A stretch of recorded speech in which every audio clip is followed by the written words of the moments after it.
This communication can even have some influence on history. For example, when Russian officials attempted a coup against President Gorbachev in 1991, the Internet played a crucial role in thwarting it. The plotters struck while Gorbachev was on vacation.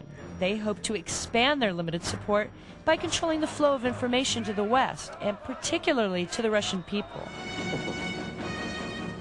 They censored the news and most Russian media and restricted phone links to the West. Television was reduced to playing just operas and old movies.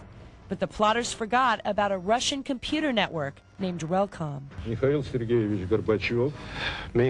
Gorbachev is now on vacation. He's undergoing treatment. It was kind of, you know, when you see TV going up with all those faces reminding Stalinist ministers, it was kind of a chilly feeling, like a flashback to the past. Some Yeltsen's helpers were running around the city trying to find photocopiers. The first piece of paper we got was the first decree by Yeltsen, and we simply typed it in, sent it to the network, and made copies they wanted. When we got quite a lot of requests for more information from people on the net, we contacted Yeltsen's people and asked them to provide us regular information. Vadim was glad to hear from friends in the West who wanted to help. One was a California professor who used the Internet to contact Relcom. They asked me to just summarize the news as we were seeing it in the West, so I listened to the radio, and every couple hours I would make a summary, type that as an email message, and then send that to Relcom, and then they would circulate it within the Soviet Union.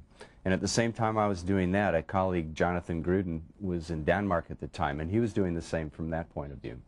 Ordinary Russians also provided eyewitness reports to the engineers and technicians at Relcom. These stories, along with the Western media reports, began to provide a steady stream of information to people across the Soviet Union. Relcom workers also posted the decrees of Boris Yeltsin, even though Russian media was mostly silent about Yeltsin's defiance.